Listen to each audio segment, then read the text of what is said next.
오늘 주일 예배는 기도 시리즈 세 번째 시간으로 마지막 시간으로 고독이 기도를 만날 때라는 제목으로 잠깐 시간 은혜를 나누고자 합니다. 여러분, 고독은 참 위험한 것이죠. 왜냐? 사람이 고독해지면 정서적으로 불안해지기 때문입니다. 그러니까 사람이 언제 엉뚱한 짓을 하느냐, 사람이 살짝 맛이 가느냐, 이해할 수 없는 행동을 하느냐, 자기를 파괴하거나 자기를 스스로 망치거나 이해할 수 없는 행동을 하느냐, 주변 사람들을 힘들게 하느냐, 홀로 뚝 떨어져 있을 때, 고독할 때라는 것이죠. 그리고 여러분, 고독하면 이게 참 심각한 문제인데, 고독하면 혼자 뚝 떨어져 있으면 죄에 노출되기 십상입니다. 여러분, 언제 하와가 뱀의 유혹에, 곧 사단의 유혹에 빠졌죠? 홀로 뚝 떨어져 있을 때, 아담과 떨어져 있을 때, 혼자 있을 때였거든요.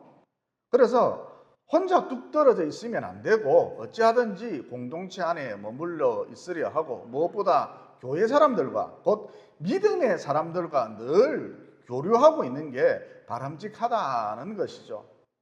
여러분, 요즘에 보면 컴퓨터를 거실에 두는 가정들이 참 많지요. 그 이유가 무엇일까요? 혼자 뚝 떨어져서 인터넷을 하다 보면 도박 사이트, 음란 사이트, 엮기 사이트, 이런 이상한 사이트에 빠지기가 쉽고, 또 인터넷에 중독이 되거나 사고가 날 가능성이 높기 때문입니다. 여러분, 이와 같이 고독하면, 혼자 뚝 떨어져 있으면 항상 문제가 생긴다, 위험하다, 심지어 자기가 자기 스스로를 파괴한다라는 것이죠. 여러분, 창세기에 보면 남녀가 부모를 떠나 한 몸이 될지니라 그러셨잖아요. 그러니까 결혼하기 전까지는 혼자 자취 생활을 하면 안 되고 부모랑 함께 생활해야 한다. 이게 성경의 지침이다라는 것이죠. 여러분, 이런 맥락에서 부모가 부산에 살면 부산권 소재 대학에 들어가는 게 좋습니다. 아니요, 목사님, 저는 성적이 좋아서, 머리가 좋아서 서울에 갈 건데요. 예, 그러면 서울에 가십시오.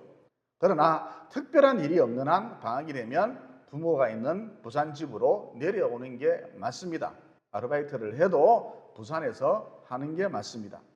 또 직장이 멀다 하여 혼자 뚝 떨어져서 직장 가까운 곳에 자취를 하면 안 되고, 거리가 멀어서 좀 힘들어도 부모님이 계신 집에서 자동차로 출퇴근하는 게 성경적이다라는 것이죠.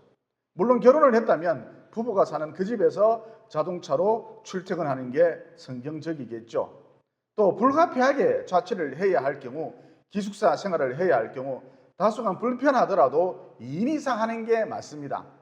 만약 이게 어렵다면 매일 부모와 항상 연락이 닿아야 합니다. 어쨌든 고독하면 혼자 뚝 떨어져 있으면 위험하다, 아주 위험하다, 스스로가 스스로를 파괴한다, 이런 일이 생긴다는 것이죠. 그러나 이 고독이라고 하는 것이 아주 유용한 것 한 가지를 만나면 위험하기는커녕 나를 파괴하기는커녕 내 삶이 창조적으로, 내 삶이 생산적으로 바뀐다는 것이죠. 그러면 고독이 무엇과 만날 때, 고독이 무엇과 연결될 때, 아주 유용한 것 무엇과 만날 때 내 삶이 창조적으로 생산적으로 바뀌느냐, 한마디로 기도와 만날 때다라는 것이죠. 그러므로 우리가 살다 보면 종종 고독해질 때가 있는데, 깊은 고독 가운데 빠질 때가 있는데, 이 고독을 그냥 방치하지 말고 반드시 기도와 연결시켜야 한다라는 것이죠. 방금 읽은 본문 말씀해 보니까 홀로 남겨진 야곱이 밤새도록 천사와 씨름하는 장면이 나오죠. 여러분, 당시 야곱은 동서남북 천지사방을 둘러봐도 오직 자기밖에 없다, 이런 느낌 가운데 있었거든요. 여러분, 당시 야곱은 엄청 고독했을 것입니다. 여러분, 믿음이 없는 사람들은 대부분 고독할 때, 혼자 뚝 떨어져 있을 때, 고독할 때 이 고독을 어떻게 처리를 하죠? 친구들과 어울려서 밤새도록 술을 퍼마십니다.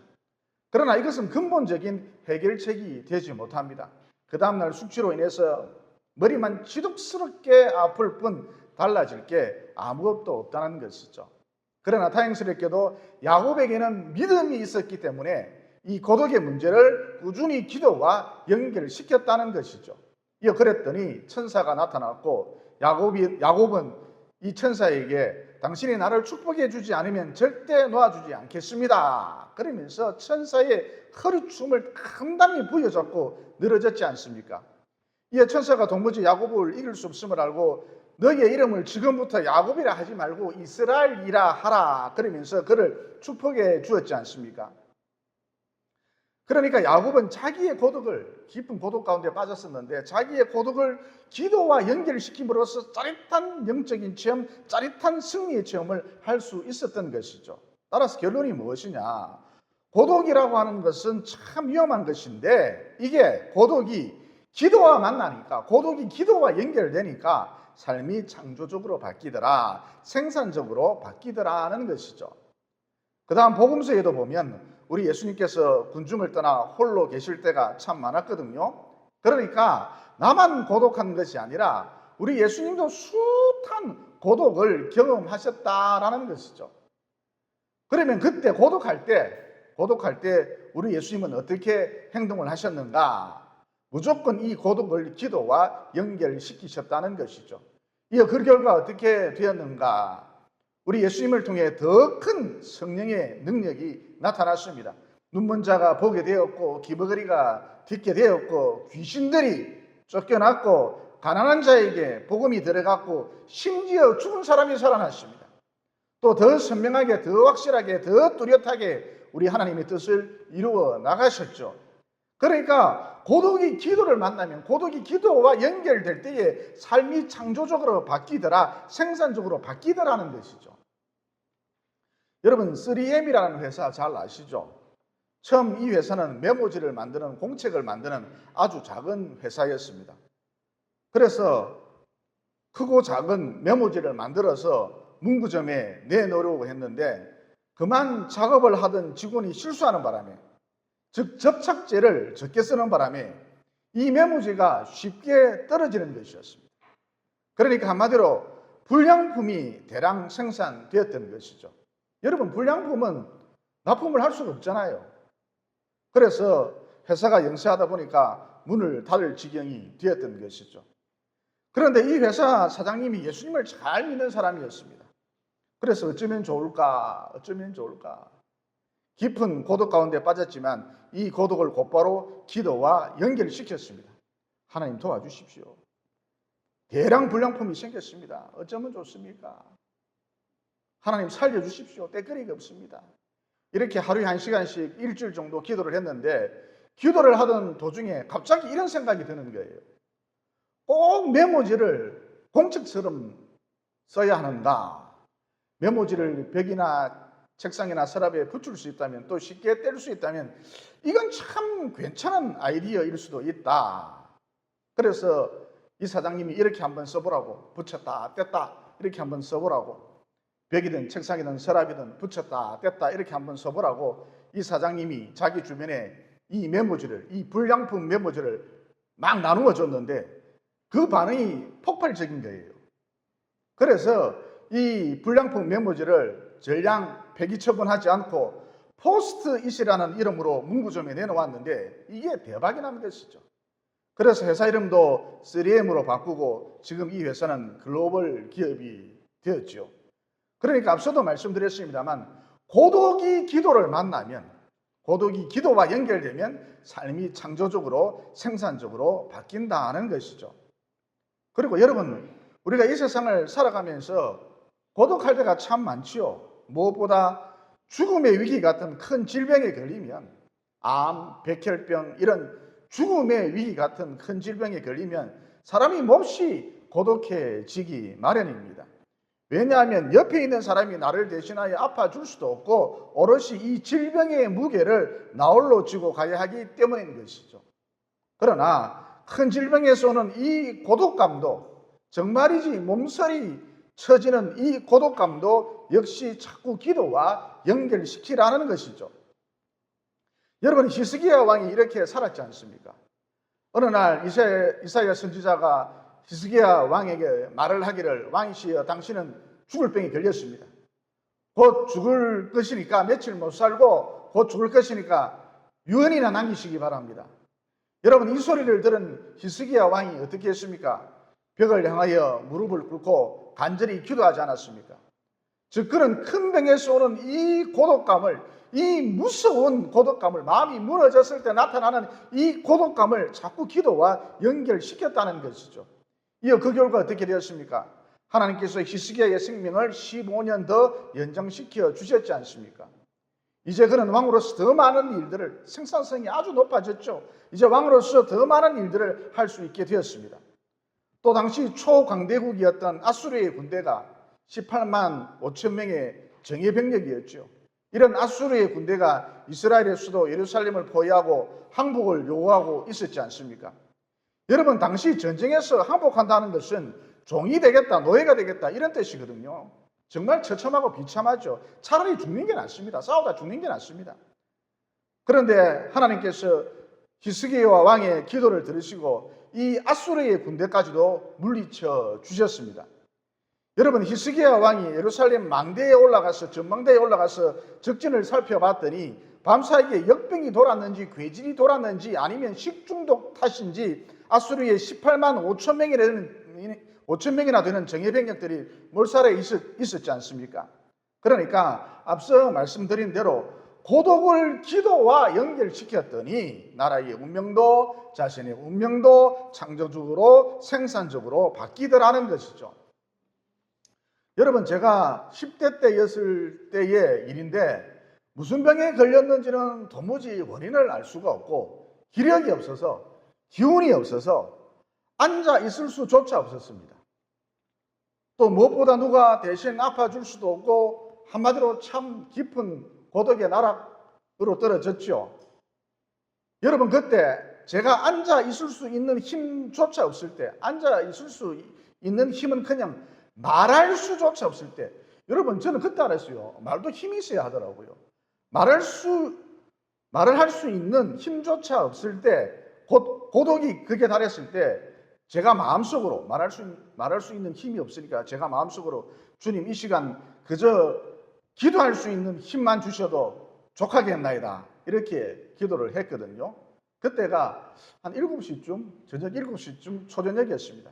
그러자 주님, 이 시간 그저 기도할 수 있는 힘만 주셔도 제가 만족하겠습니다, 이렇게 마음속으로 7번인가 되풀이해서 기도를 했는데, 그러자 갑자기 방언을 말하기 시작했고 몸이 새털처럼 가벼워졌습니다. 그래서 일어나 앉아서, 꿇어 앉아서 두 손을 높이 들고 신나게 기도할 수 있었습니다. 그리고 알 수 없는 언어들로 기도함에도 불구하고 얼마나 기도의 몰입도가 증폭되었는지 제가 제 느낌으로 한 30분쯤, 한 20분쯤 기도했나 이렇게 생각을 하고 잠시 밖을 쳐다봤는데, 창문 밖을 쳐다봤는데, 글쎄 벌써 동이 트고 있었습니다. 새벽이 밝아오고 있었죠. 그러니까 어떤 신비한 힘에 이끌려서 밤을 새워서 기도를 했던 것이죠. 물론 몸은 여전히 새털처럼 가벼웠습니다. 따라서 이 스토리를 통해서도 알 수 있는 게 무엇이죠? 고독을 반드시 기도와 연결시키라. 고독을 방치하지 말고 반드시 기도와 연결을 시키라. 그러면 기도는 만사를 변화시키는데 삶이 생산적으로, 창조적으로 바뀐다는 것이죠. 여러분, 한나는 아이를 낳지 못해서 늘 고독 가운데 살았지 않습니까? 둘째 부인 브린나는 순풍순풍 아이를 잘도 낳는데 한나에게는 오랜 기간 아이가 없었기 때문에 한나의 마음은 늘 고독으로 가득했었지요. 고독에 찌들려 있었습니다. 늘 낯빛이 어두웠습니다. 게다가 남편 엘가나가 한나를 보고 그 유명한 유행가 있죠. 당신만 늘 사랑해, 당신만 늘 사랑해, 이렇게 유행가를 즐겨 부르면서, 엉덩이 춤을 추면서 유행가를 즐겨 부르면서 없어도 된다, 가지 많은 나무에 바람 잘 날 없다, 자식 많아봐야 더 골치 아프다, 이런 입장이었기 때문에 이게 오히려 한나를 더 고독하게 만들었습니다. 어쨌든 한나는 이 고독을 자꾸 기도와 연결시켰습니다. 그래서 어떻게 되었습니까? 마침내 이스라엘의 전무후무한 지도자 사무엘을 낳게 되었죠. 따라서 메시지가 무엇이냐? 고독을 방치하지 말라. 고독을 방치하지 말라.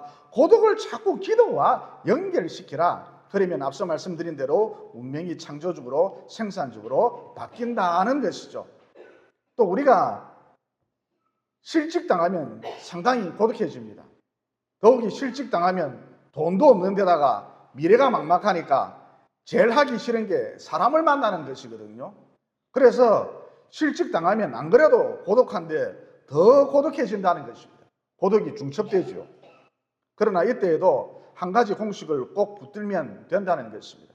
즉 고독을 자꾸 기도와 연결시키라는 것이죠. 그러면 참 신비한 게 실직 전과 비교해서 실직 후에 내 삶이 더 가치 있어진다는 것이죠. 즉 이때도 내 삶이 창조적으로 생산적으로 바뀐다는 것입니다. 또 여러분, 사랑하는 사람과의 사별, 사랑하는 사람과의 이별, 사랑하는 사람과 이별한다, 사별한다, 떠나보낸다, 이것도 몹시 괴롭죠. 사람을 참 고독하게 만듭니다. 하지만 이때도 이 고독을 그냥 방치해두지 말고 기도와 자꾸 연결시키라는 것이죠. 전에 한번 야후로 말씀드렸죠. 제가 어머니를 잃고 난 다음, 어머니를 보낸 다음 마음이 너무 쓸쓸하고 고독한 거예요. 그래서 하나님께 울며 불며 기도했습니다. 여러분, 눈물은 하나님한테 보낸 겁니다. 사람한테 보낸 건 아닙니다. 어쨌든 그래서 마음에 고독함이 가득하니까 하나님께 나아가서 울며 불며 기도했습니다. 이게 그랬더니 꿈을 통해 하나님께서 제 어머니를 만나게 해주셨는데, 여러분, 제 어머니는 오랜 기간에 2년간의 암투병으로 돌아가셨기 때문에 두 경부암이었습니다. 오랜 기간에 암투병으로 돌아가셨기 때문에 돌아가실 때에, 죽음 직전이지요. 돌아가실 때에 뼈만 앙상하게 남아 있었습니다. 꼭 아프리카 아이들처럼 못 먹어서 죽어가는, 아사로 죽어가는 아프리카 아이들처럼 돌아가셨습니다. 그런데 천국에 계신, 영의 세계에 계신 저희 어머니는 20대 혹은 30대의 아름다운 처녀 모습을 하고 있었습니다. 긴 생머리에 약간 웨이브가 들어간 마치 순정 만화 속에 나오는 주인공처럼 아리따운 처녀 모습을 하고 있었습니다. 또 제 어머니는 너무너무 단아하고 아름다운 푸른빛이 나는, 옷에서 빛이 나는데 푸른빛이 발산되고 있었습니다. 너무너무 단아하고 아름다운 푸른빛이 나는 참으로 신비한 옷을 입고 계셨는데, 당시 정말 놀라운 것은 그 옷에는 먼지가 하나도 없었습니다. 참 신기했습니다. 이렇게밖에 표현을 못 하겠습니다. 그러니까 사람이 영의 세계로 들어가면, 천국으로 들어가면 완전히 차원이 달라지는 것 같아요. 그리고 참고적으로 제가 천국에 계신 어머니를 만났지만 감정적인 교류는 없었습니다. 무슨 얘기냐? 천국에 계신, 영의 세계에 계신 어머니가 저를 어떻게 바라보느냐 하면, 아들이구나, 이게 아니고, 지상에 있을 때 아들 역할을 했던 사람이구나, 이렇게 바라보고 계셨고, 또 저쪽에 계신, 천국에 계신 제 어머니도 자신을 어떻게 바라보기를 원하셨느냐. 어머니다, 야, 돌아가신 어머니구나, 참으로 감격스럽다, 이게 아니고, 지상에 있을 때 어머니 역할을 했던 사람이구나, 이렇게 당신을 바라보기를 원하셨습니다. 그러니까 돌아가신 어머니를 만났지만 혈연관계라고 하는 것은 이 땅에서만 존재하는 것이기 때문에 마치 이산가족 상봉 같은 그런 감정적 교류는 1도 없었다는 것이죠. 단지 지상에 있을 때 내 어머니 역할을 하셨던 분이 예수님을 잘 믿어서 영원한 천국에 계시는구나, 이 정도. 그래서 돌아가신 어머니를 만난 감격, 죄를 통한 뜨거운 감격, 마치 이산가족 상봉 같은 뜨거움, 이런 건 없었습니다. 없었다는 거죠. 잔잔한 신비한 만남이 이루어졌습니다. 어쨌든 제가 이런 경험을 한 다음, 천국에 계신 제 어머니를 만난 다음, 사별에 대한 아픔, 사별에 대한 고독, 이것을 무난히 극복해내고 사명에 전념할 수 있었죠. 더 열심히 목회에 집중할 수 있었습니다. 즉 제 삶이 창조적으로 생산적으로 바뀌었다는 것이죠. 그러니까 반복되는 말씀입니다만, 고독을 자꾸 기도와 연결시키라. 그러면 내 삶이 창조적으로 생산적으로 바뀐다는 것이죠. 고독할 때 그 고독을 방치해두지 말고 자꾸 기도와 연결시키라는 것이죠. 그러므로 고독이란 전기를 가져오는 플러그이고 기도란 전기가 흐르는 콘센트라 할 수 있는데 플러그를 콘센트에 꽂아 전기를 가져오듯이 고독할 때에 고독 때문에 몸서리 칠 때에 이 고독을 언제나 기도와 연결시킴으로써 이 고독을 통해서 나 자신이 파괴되는 것이 아니라 이 고독을 통해서 오히려 내 삶이 창조적으로 생산적으로 바뀌는 놀라운 은혜를 맛보게 되시기를 예수님 이름으로 진심으로 축원을 드립니다. 이어 방금 읽은 본문 말씀에 보면 야곱의 이름이 이스라엘로 바뀌었죠. 27절로 28절에 보면 이런 말씀이 나옵니다. 그 사람이 곧 천사가 그에게 야곱에게 이르되 너희의 이름이 무엇이냐? 그가 이르되 야곱이 이르되 야곱이라 불리옵니다. 그가 이르되 곧 천사가 이르되 너는 더 이상 너희의 이름을 야곱이라 하지 말고 이스라엘이라 하라. 이는 네가 하나님과 겨루어 이겼음이라. 여러분 이름이 바뀌었다는 것은 전혀 다른 존재, 새로운 존재가 되었다는 것을 의미하거든요. 그러니까 고독을 기도와 연결시켰더니 전혀 다른 존재, 새로운 존재, 차원이 다른 존재가 되었다는 것이죠. 여러분 일반적으로 우리가 언제 자신이 죄인이라는 것을 깨닫고 회개하고 십자가를 붙드느냐, 곧 거듭나느냐, 중생하느냐, 내가 철저히 고독의 나락으로 떨어졌을 때 하나님을 간절히 찾고 또 찾음으로써 사실 거듭나게 되는 것이거든요. 전혀 다른 존재, 새로운 존재, 차원이 다른 존재가 된다는 것이죠. 그러므로 깊은 고독 가운데 떨어졌습니까? 자꾸 하나님을 찾으셔서 마침내 거듭나게 되는, 중생하는, 또 다른 말로 새로운 존재가 되는, 전혀 다른 존재가 되는 더 높은 차원의 존재로 바뀌는 놀라운 구원의 은혜를 맛보게 되시기를 예수님 이름으로 진심으로 축원을 드립니다. 첫 번째, 여러분, 야곱이 야복 강가에서 밤새도록 천사와 씨름을 했다는 것은 마치 포도나무 가지가 포도나무에 결사적으로 붙어 있으려 했다, 이것과 같은 의미라 할 수가 있거든요. 그러니까 성도로 부름받은 사람이라면, 하나님의 백성으로 부름받은 사람이라면, 즉 포도나무 가지로 부름받은 사람이라면 절대 잔머리를 굴리지 말라는 거예요. 자꾸 주판을 튕기고 계산기 두드리지 말라는 거예요. 한순간 한순간 한 걸음 한 걸음 철저하게 기도하면서 움직이셔야 한다는 것이죠. 그러니까 예를 들어서 이 길, 이 방법, 이 선택 정말 내 마음에 들지 않아요. 그러나 성령님께서 인도하신 길이라면 잔머리 굴리지 말고 계산기 두드리지 말고 기꺼이 이 길을 걸으라는 것입니다. 반대로 이 길, 이 방법, 이 선택 정말 내 마음에 쏙 들어요. 그러나 성령님께서 인도하신 길이 아니라면 잔머리 굴리지 말고 주판을 튕기지 말고 기꺼이 그 길을 버리라는 것입니다. 이렇게 살면 어떤 일이 생기느냐, 발생하느냐, 벌어지느냐. 나는 포도나무여 너희는 가지라. 그가 내 안에 내가 그 안에 가면 사람이 열매를 많이 맺느니라. 그러니까 성령님께 순종하면서 살 때 내 생각대로가 아닙니다. 내 방법이 아닙니다. 성령님께 순종하면서 살 때 내 삶 가운데 풍성한 열매가 맺힌다는 것이죠. 다시 말해 내가 예상했던 것보다 훨씬 위대한 삶이 펼쳐진다는 것이죠.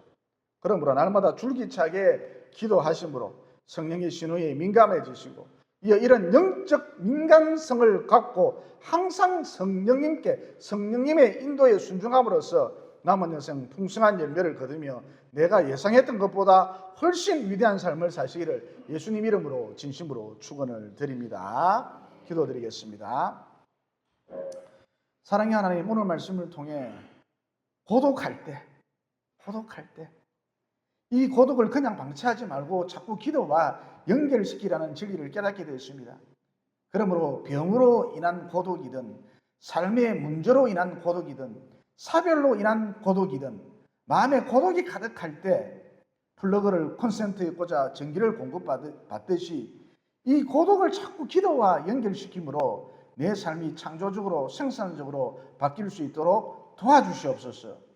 또 자꾸 기도함으로 영적인 민감성이 높아지고 곧 성령의 신호에 민감해지고 이어 그 결과 늘 성령님의 인도에 순종함으로써 남은 여생 열매가 가득하며 내가 예상했던 것보다 훨씬 위대한 삶을 살 수 있도록 도와주시옵소서.